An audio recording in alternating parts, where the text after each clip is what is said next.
Whenever you're ready. Okay.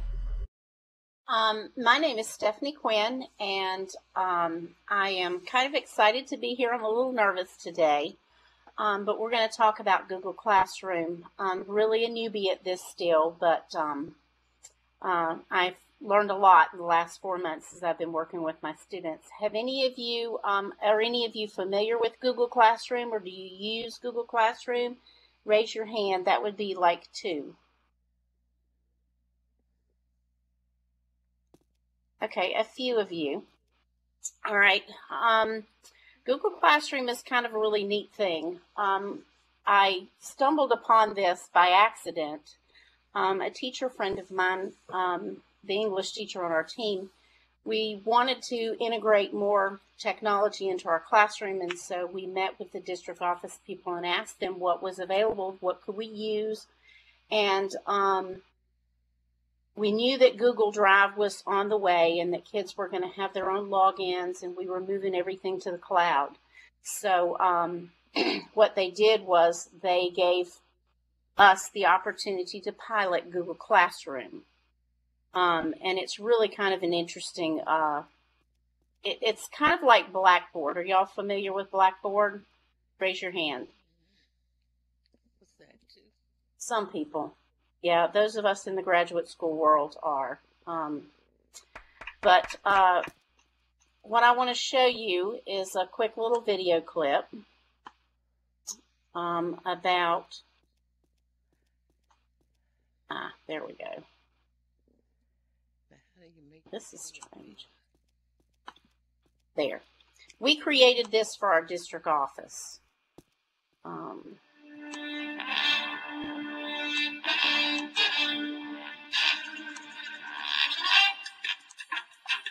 Well,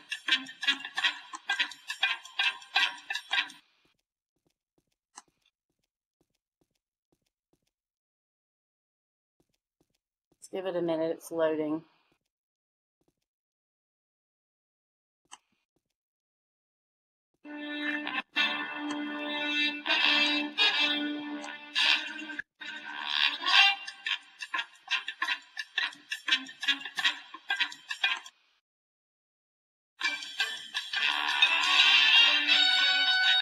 All right, that's not going to load for us, so we'll try this one.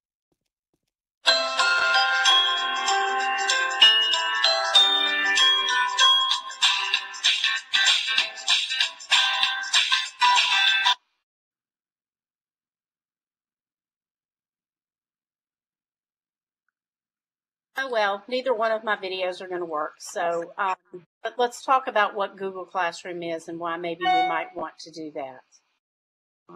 Let me get out of here, and we'll go back down here. We want to integrate an effective, easy way to integrate technology into the classroom. So as I integrate the technology into my classroom, why would I want to do that? I want to get my students ready for college and career. I want to help them be ready for the workforce. I want them to be able to work at a pace that's comfortable for them, meet some of their needs, and it kind of helps some of your struggling readers a little bit. We have some very bright, gifted young men who would not write anything on pencil and paper. We got the very bare minimum from them. And we started using Google Classroom, and it was miraculous the amount of information that they were able to get in the computer, either for the ease of typing or they were more comfortable with that format. So it really does help even the playing field for some kids. It's authentic learning. It gives you the ability to create a work world kind of environment. They're able to collaborate with one another. And it's really nice because instead of dragging a bag of papers home every evening, I can take my laptop home and I can look up their work on the laptop and make comments and give them feedback. And sometimes they're online when I'm online, and we can help and work with each other. So it extends the boundaries of the classroom a little. more. And there's some very efficient ways to teach or to grade your papers. It's really kind of nice. So the motto is more teaching, less teching.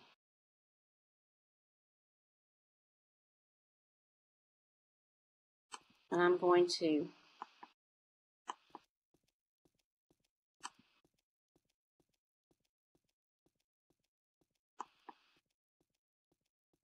to mirror my screen here for you. Maybe. Share desktop.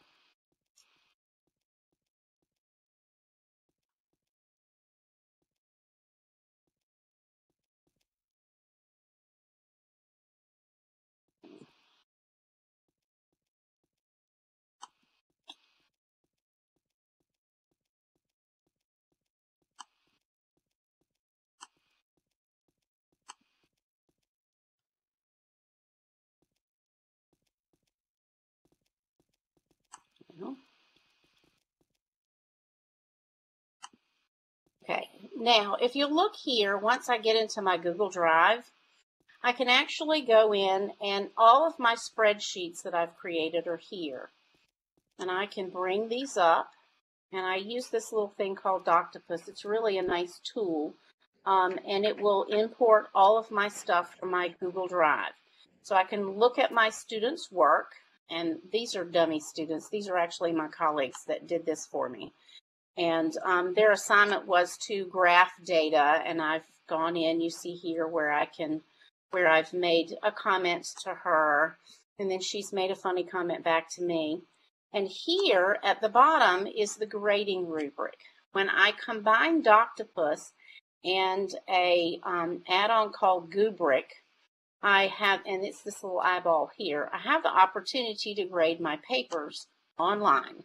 And this is new, this setup is new, and I like it a lot better because it's up at the top and I can look at their papers, and then I can choose which box that I want, and then I just darken it, and I go to the next one, and I choose one, and I go to the next one, and the next one. And in the end, what it does is it adds this grade to the bottom, and I can add comments as well.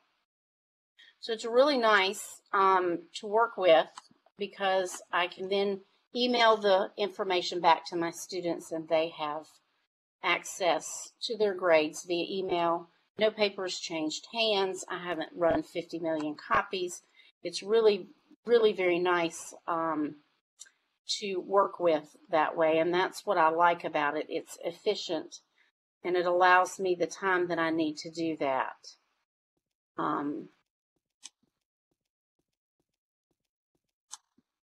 And then here's what my actual page looks like. This is my third period, and then I have all of these here that I can work with. And if I need a class period, I go there.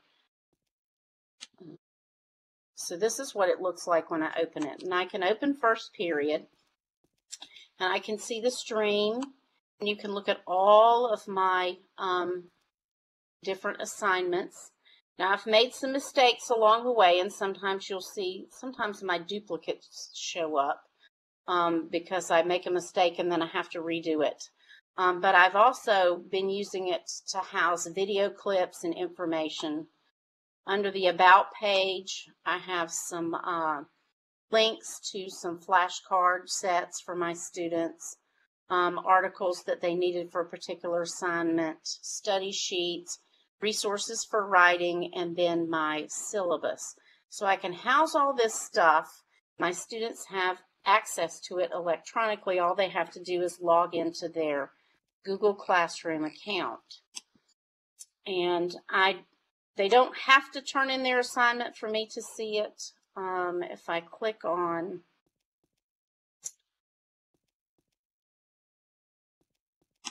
Rewrite, it'll give me the assignment, and I can also click here and go to Student. Well, Students, And then I can see all of their assignments in here, and I can choose the assignment that I want for them to work on. So the stream is really nice. Creating an assignment is very easy. You create the assignment, you give it a title, you give a description, and then you can add any kind of documents, PDFs, those kinds of files, anything from your Google Drive. That's really nice. I create the documents for my students, and then they fill in the information, and then I can upload it into Doctopus and then do the grading. YouTube searches, attach a file. You can do this for all of your classes at one time, or not as many.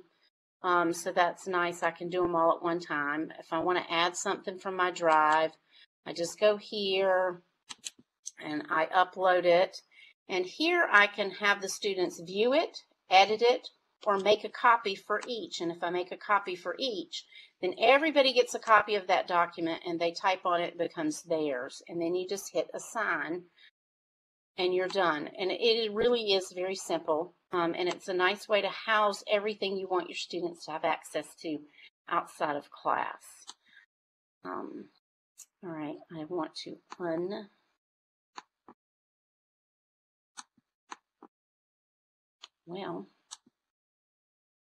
unmirror. So stop desktop sharing.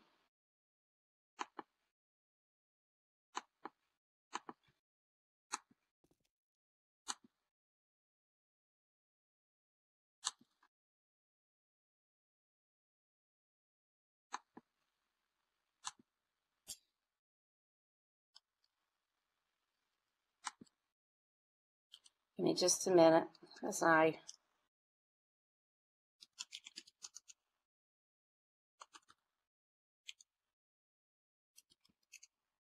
get back to where I was. Okay. Now,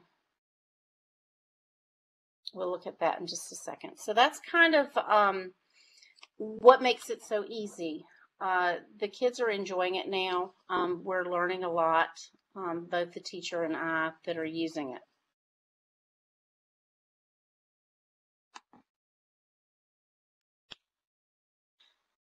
And we talked a little bit about why you would want to use it. It gives you a little more leisure time. Students, at first it took some time for us to kind of get used to it, but now I can grade my papers a lot quicker. I have rubrics for everything, so I'm in and out of the documents almost as quickly, probably quicker than I can grade paper and pencil, because I can just make my comments and whatever very quickly. And I've learned to have another add-on where I can actually have the papers read to me out loud, and then I can stop and make comments. And that read and write is very good for me, but it's really great for your students who you need documents read to them. So there's a lot of really nice add-ons that go with Google. And the classroom works with Drive. The kids have access to it all the time. There's no jump drives to worry about, those kinds of things. So now, some things that are important to remember. This takes some time. There's a learning curve that goes with this a little bit.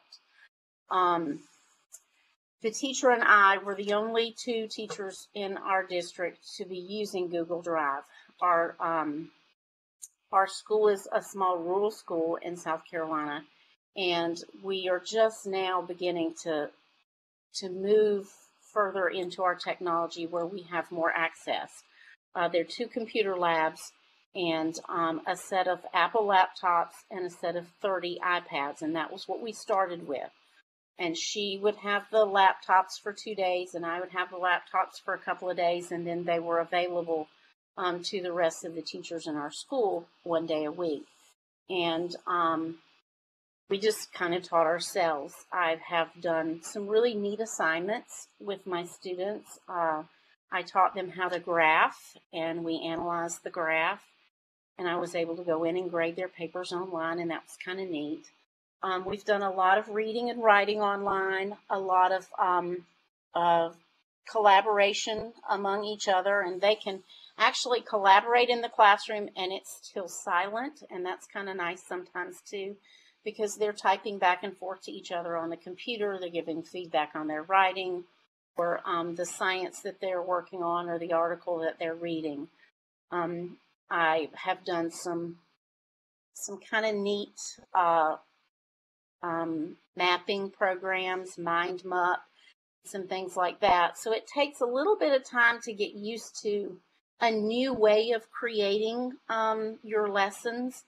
And now that I'm kind of used to creating them online, I had 2 brand new students come in the other day, and their logins hadn't been given to them yet. And so I was trying to figure out how to go backwards with it, because what I needed for them to do was really on the computer. So I worked it out so that they could get in and do what they needed to do for certain things. And then I printed the article out for them to read, and they wrote their summary by hand. But it was kind of interesting to have to go backwards from that standpoint. At first, we had some network issues. At first, we had some issues getting things to work, and it was very frustrating. But it's been 4 months now. We recently got another 60 Chromebooks for our students to use during the day. So I have a designated class set for 3 days out of the week, and other teachers on our team, the other science and math teachers, are able to use it. So the students are really beginning to get the hang of it. Our math teacher, I showed her how to set up one for her honors algebra assignment, and she was really impressed because they worked the math problems, and then there were certain things that they had to write about it, and they were actually going out and finding ways that they could graph the data and that kind of thing. So there's a lot of real collaborative, critical thinking, problem solving going on in the classroom now. It takes the kids a while to learn how to use this system, but once you get through that learning curve, it gets much easier and they get more confident, and there's less frustration on everybody's part. So I'm excited about this particular adventure. We'll look here just a minute. I created this website as part of my graduate program, and it is really about technology altogether.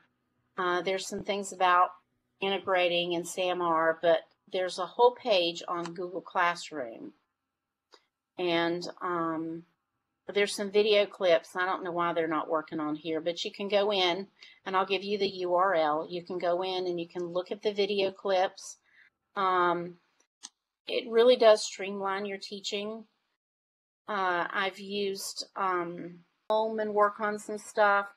We're not one-to-one yet.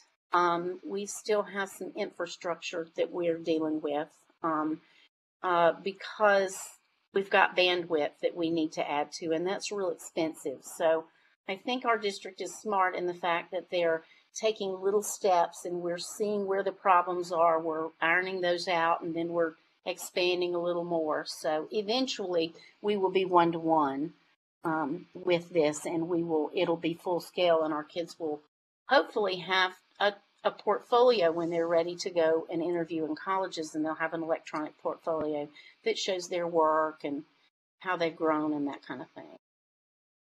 Did I answer your questions? Yes, thank you. Any other questions?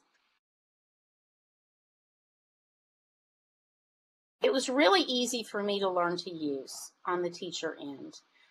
There were things I wanted to do that the annotating of text, we're still kind of working on figuring out how to make that work so that it uploads and I see everything.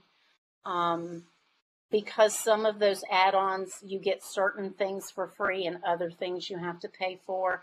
And the district is deciding which one of those they want to go with. We're still kind of playing with that a little bit. But that's an important skill, to be able to annotate your text and go back to it and draw from it from evidence and stuff like that. Are there how many of you are there any of you that actually use Google Classroom on a regular basis?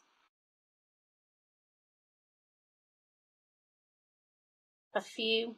Okay. Right. Well, if there are no more questions, I appreciate your time. This has been kind of interesting. I don't know. I feel like I've battled on and I've had my back to you, but I'm getting there. So thank you very much.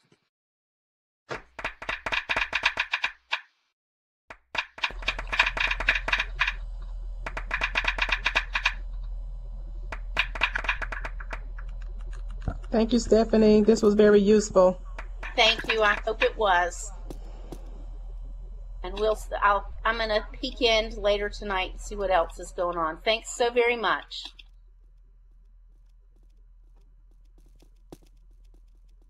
Hi, Stephanie. Hey, Dr. Smart. You hear me? Yes, I can hear you. Okay. I was excited about seeing your presentation because I've often wondered what we can begin to expect as our students transition from the high school to us in the community college and in the universities. We often say, oh, we are bringing these digital natives in and they know the technology. But right now we're finding that students know how to use the social media, but they really don't quite understand. They really are not as tech savvy as we're giving them credit for being. So I was just really interested in how students are responding to this because it is not quite the same world as their, I don't know what they do now, Instagram or whatever they do now. Yeah, Instagram and a lot of them. You're right about that. We think that they're going to come to us and they're going to be able to do all this stuff and they're tech savvy. And the reality of it is that they're not as tech savvy as we thought they were.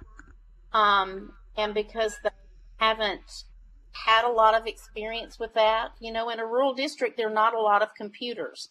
We had 2 computer labs, 2 months, 3 months out of the year, we're busy with maths testing. So getting in there and really taking the time to teach them that has been interesting. But now that I have a seamless way to integrate it and it all works so nicely together, they're beginning to pick up on it.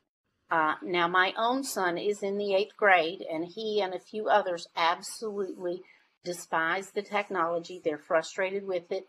He will do what he needs to at home simply because I insist that he does, but it's not something that he picks up and works with.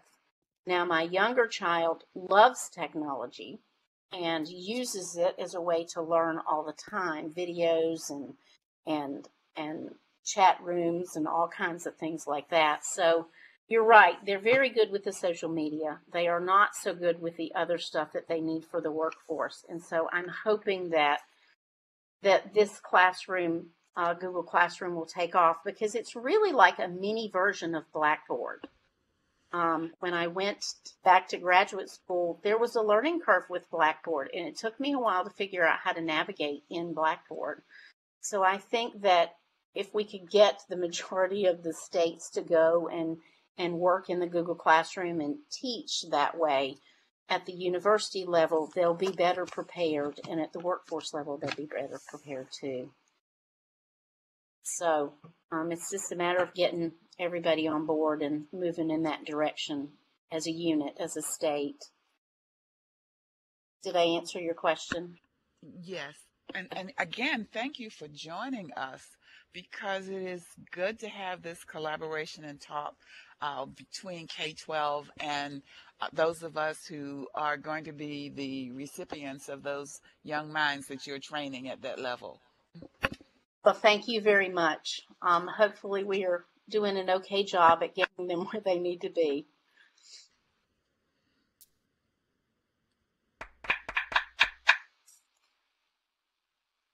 Thank you. Okay, if